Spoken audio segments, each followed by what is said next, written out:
पूछते अगर हम पहले किसी गुरु के पास गए हों, प्रभावित हुए हों, तो क्या यह बेवफाई नहीं कि उस गुरु के साथ क्या हम उस गुरु को छोड़कर यहाँ आकर इस प्रेम रस को पा सकेंगे? बहुत महत्वपूर्ण सवाल है और बहुत लोग यहाँ पर अटक जाते हैं। तुमने गुरु किया, ये बड़ी अच्छी बात है। जिन लोगों ने गुरु नहीं किया, जो निगुरा हैं, निश्चित they are missing something very precious. Kabir साहब कहते हैं, निगुरा मिले न एक, पापी मिले हजार। हजार पापियों को मैं झेल सकता हूँ, लेकिन निगुरा को नहीं झेल सकता हूँ। बल्कि गुरु अमरदास जी के जीवन में एक उल्लेख है। तीर्थ से लौट रहे हैं और एक सन्यासी मिल जाता है, उससे दोस्ती हो जाती है और वो सन्यासी उनके घर आता है। 1 महीने तक सेवा शुश्रूषा में लगे रहते हैं पूरा परिवार। सन्यासी स्वपाकी है, खुद खाना बनाता है, खाता है, लेकिन गुरु अमरदास जी के परिवार की पवित्रता देखकर कहता है कि तुम्हारे घर रह करके स्वपाकी होने की कोई ज़रूरत नहीं है। जो भोजन बन रहा है परिवार में, वही भोजन मैं ग्रहण करूँगा। लगभग 1 महीना रह जाता है। एक दिन बातों बातों में पूछता है कि आदमी तो बड़े प्यारे हो, तुम्हारा गुरु कौन है? गुरु अमरदास जी कहते हैं, नहीं, मेरा गुरु तो कोई नहीं है। आधा खाना खाया हुआ है सन्यासी, उठ खड़ा होता है। क्या कहा? शांतम पापम, शांतम पापम, शांतम पापम। ये पाप हो गया एक निगुरा के हाथों से। एक निगुरा परिवार में मैंने इतने दिन भोजन किया। चला जाता है। एक तीर जैसे चुभ जाती है गुरु अमरदास जी के सीने में और तभी बेचैनी शुरू हो जाती है। गुरु कैसे मिलेगा? गुरु कहाँ मिलेगा? और एक दिन बगल के परिवार में एक सुंदर से शब्द की आवाज़ आ रही है, गुरु अंगद देव जी की। वहाँ पुत्री ब्याही है और चले जाते हैं, खिंच जाते हैं और पूछते हैं, ये शब्द किसका है? कहा, ये तो गुरु नानक देव जी का शब्द है, मतलब कि मुझे ले चलो गुरु नानक देव जी के पास। वो कहते, अब तो नहीं रहे शरीर में। बोला, शरीर में नहीं रहे? कोई है उनकी जीवित परंपरा में, कोई गद्दी पर है? कहते कि हाँ, गुरु अंगद देव जी हैं। गुरु अमरदास जी कहते, मुझे ले चलो, अब देर न करो। जाते हैं, गुरु अंगद देव जी के चरणों में झुकते हैं और उन्हीं के होकर के रह जाते हैं। जिंदगी बदल जाती है। याद रखना, पहली बात, गुरु होना जीवन में बहुत ज़रूरी है। अभी मैं रामगढ़ गया था, बल्कि उसके पहले खुशवंत सिंह जी ने एक लेख लिखा है अभी, और 8 अक्टूबर को जब मैं अमृतसर गया, 9 अक्टूबर को, तो उसके 1 दिन पहले वो लेख प्रकाशित हुआ था तमाम अखबारों में, अंग्रेजी और हिंदी के। उसमें धर्म का मौलिक स्वरूप क्या है, इस विषय पर उनका लेख था। तो लेख तो मुझे इस कारण से दिखाया गया कि उस लेख में उन्होंने जो टीवी चैनल्स में जितने भी प्रोग्राम्स आ रहे हैं उसकी उन्होंने समीक्षा प्रस्तुत की और उसमें उन्होंने ओशो धारा के कार्यक्रम को श्रेष्ठतम कार्यक्रम नियोजित किया। तो इस बात के लिए तो मैं उनको धन्यवाद देता हूँ। लेकिन जो सवाल उठाया था, उस सवाल पर मेरा ध्यान ज़्यादा गया। उसमें उठाया था कि मैं इसलिए टीवी चैनल्स देखता हूँ और शाम को सुरापान करते हुए मैं संतों को सुनता हूँ। देखो, ईमानदारी की बात, बड़ी ईमानदार, बहुत ईमानदार।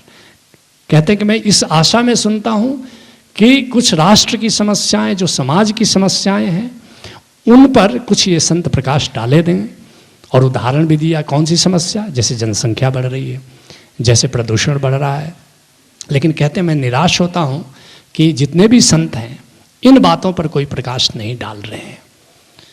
ठीक यही सवाल मुझे रामगढ़ में अभी मैं गया तो पत्रकारों ने उठाया कि कौन सी ऐसी समस्या का समाधान संत कर रहे हैं, लोग संतों को क्यों सुने?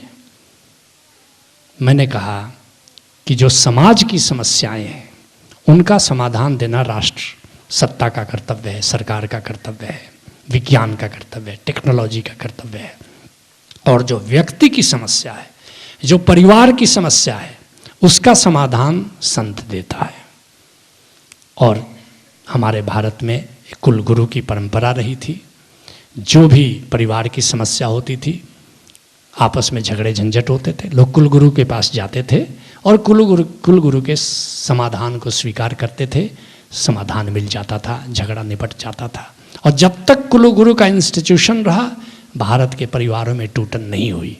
लेकिन पश्चिमी प्रभाव से कुलगुरु का इंस्टीट्यूशन बिखर गया और आज परिवार टूटन की कगार पर है। अभी हाल में तुमने देखा रिलायंस परिवार, मुकेश अंबानी, अनिल अंबानी के बीच झगड़ा हुआ और मुरारी बापू से वो पूरा परिवार जुड़ा था। मुरारी बापू ने इंटरवेन किया और परिवार का झगड़ा समाप्त हो गया। अगर कोई परिवार गुरु से जुड़ा हो तो वह परिवार टूट नहीं सकता, वो परिवार बिखर नहीं सकता। इसलिए अभी ओशो धारा में एक नया नारा हम देने जा रहे हैं, गुरुमुख परिवार सुखी परिवार। जो भी गुरुमुख होगा वो परिवार नहीं टूट सकता, याद रखना। और तुम्हें कहते हुए मुझे खुशी हो रही है कि ओशो धारा में एक बंदा आता है तो चाहता है कि मेरा पूरा परिवार आ जाए, मेरे सारे संबंधी आ जाएं। तो निश्चित रूप से कहीं से तुम शुरुआत करो। कोई ज़रूरी नहीं कि पहली बार तुमको कामिल मुर्शिद मिल जाए, ये कोई ज़रूरी नहीं। पहली बार ही तुमको पूरा गुरु मिल जाए, कोई ज़रूरी नहीं है। शुरुआत कहीं से करो। और फिर याद रखना, जैसे प्राइमरी स्कूल में पढ़ते हो तो फिर क्या जिद कर लेते हो कि अब हम टीचर नहीं बदलेंगे, अब हम मिडिल स्कूल में दूसरे शिक्षक नहीं रखेंगे, हम इन्हीं शिक्षक से सदा पढ़ेंगे। तुम मिडिल स्कूल में जाते हो, फिर हाई स्कूल में जाते हो, दूसरे शिक्षक आ जाते हैं, फिर यूनिवर्सिटी में जाते हो, अलग शिक्षक आ जाते हैं। तो ऐसे ही याद रखना, गुरु क्या है? आध्यात्मिक शिक्षक है। तो इसलिए जहाँ ज्ञान तुमको जिससे जितना मिला उससे ले लो और उससे टूटो नहीं। संत तोड़ता नहीं है, संत जोड़ता है। राजनीतिज्ञ तोड़ता है, संत जोड़ता है। संत तो सुई की तरह होता है, जोड़ने का काम करता है। राजनीतिज्ञ तलवार की तरह होता है, काटने का काम करता है, तोड़ने का काम करता है। संत किसी दूसरे संत के पास जाने का अर्थ पहले संत से टूटना नहीं है। आज ओशो धारा में तमाम दूसरी धाराओं के लोग हमारे यहाँ आ रहे हैं। हम नहीं कहते कि तुम उसको छोड़ करके आओ, बल्कि हम कहते हैं कि और अहोभाव से भरो। अगर तुम पहले गुरु से नहीं जुड़ते तो तुम्हें बोध ही पैदा नहीं होता कि इससे आगे भी कहीं जाना है। बल्कि खुद जब ओशो धारा में लोग आ जाते हैं और हमारे लोग स्वीकार करते हैं जो आते हैं कि अभी ओशो धारा अध्यात्म की यूनिवर्सिटी है, जहाँ उच्चतम ब्रह्म की जो शिक्षा जो रामरस की होती है यहाँ दी जाती है। लेकिन मैं अपने लोगों को क्या कहता हूँ कि तुम और भी संत हैं। भारतवर्ष की धरती संतों से कभी खाली नहीं रही। तुम और संतों के पास जाओ और वहाँ जाओ, ये मत देखो कि वहाँ गलत क्या हो रहा है, वहाँ कमी क्या हो रही है, ये मत देखो। तुम जा करके यह देखो कि वहाँ अच्छा क्या हो रहा है और आकर के हमें भी बताओ ताकि ओशो धारा में हम उसको ले सकें। तो इसलिए इस अपराध भाव में तुम मत रहो। सारी धरती अपनी है, सारे संत अपने हैं। जैसे ओशो धारा में हम अपनी पूरी संगत लेकर के कभी जाते हैं सुल्तानपुर मोदी जाते हैं, वहाँ मत्था टेकते हैं। कभी खादुर साहब जाते हैं, वहाँ मत्था टेकते हैं। कभी गौतम बुद्ध के राजगीर जाते हैं, वहाँ मत्था टेकते हैं। कहीं पावापुरी भगवान महावीर की स्थली में जाते हैं, वहाँ मत्था टेकते हैं। कभी मलूक दास के यहाँ वृंदावन जाते हैं, वहाँ मत्था टेकते हैं। हम सब जगह जाते हैं, सारे संत हमारे हैं। हवाओं का कोई देश नहीं होता, किरणों का कोई गांव नहीं होता। ऐसे ही एक अध्यात्म का जो खोजी है वो सब जगह जाने के लिए स्वतंत्र है। अरे जब डबल नागरिकता हो सकती है, NRI हो सकता है, तो फिर डबल शिष्यत्व क्यों नहीं हो सकता?